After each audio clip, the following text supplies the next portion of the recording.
कुछ कहानियां किताबों में नहीं लिखी जाती, वो लिखी जाती हैं माँ के पसीने और आंसुओं से। एक छोटे से गांव में सविता नाम की माँ अपने बेटे राहुल के साथ रहती थी। टूटा हुआ घर, कम खाने का सामान, लेकिन दिल में एक बड़ा सपना, अपने बेटे को पढ़ाकर एक अच्छा इंसान बनाना। हर सुबह सविता दूसरों के घरों में काम करने जाती, बर्तन धोती, झाड़ू पोछा करती और कई बार लोगों के ताने भी सहती। लेकिन उसमें कभी हार नहीं मानी, क्योंकि उसे अपने बेटे का भविष्य बनाना था।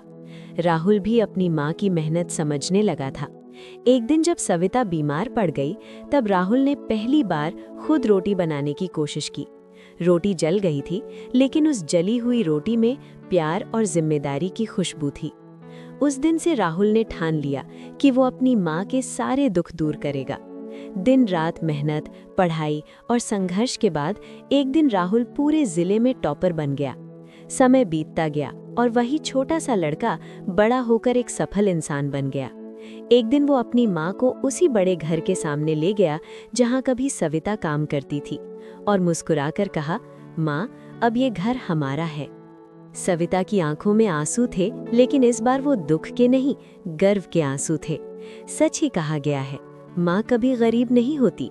गरीब तो वो लोग होते हैं जो माँ की कीमत नहीं समझते।